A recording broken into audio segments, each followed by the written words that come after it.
In this video, I will show you how you can remove all viruses on any iPad. Now to do that, first of all, just open the app library and from here just tap on the search field.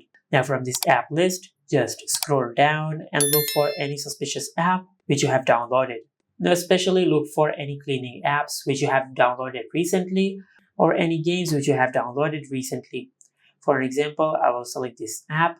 Now just tap and hold on the app and select delete app. Now just tap on delete. Now also just go to your home screen and open settings. Under settings, just tap on general and from here just tap on iPad storage. Now after you delete apps from your home screen, but if your issue is still not fixed, then just look for any other app from this list. Because if there is any app which is hidden on the home screen, all the apps will be shown in this list. So just do the same process and look for any suspicious app from this list. Now after you do that, then in the main settings page, just tap on apps and from this app list, just look for the Safari app. Then tap on it. Now from here, just scroll down and tap on clear history and website data. Now just select all history and enable the toggle for close all tabs.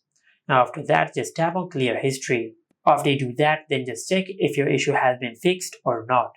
If your issue is still not fixed, then just go to your home screen and open the Files app.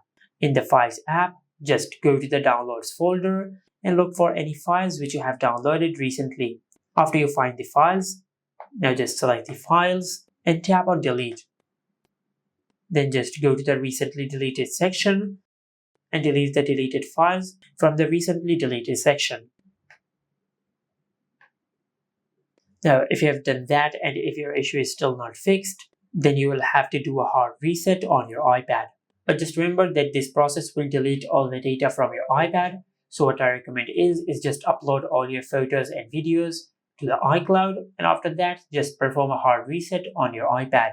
Now to perform a hard reset, just go to Settings, and under Settings, just scroll down and tap on General. Under the General Settings, just tap on Transfer or Reset iPhone, then tap on Erase All Content and Settings. And by doing that, you will delete all the data from your iPad, including any viruses which you might have installed on your iPad. And this is it. Make sure to like, comment, and subscribe. Thank you for watching.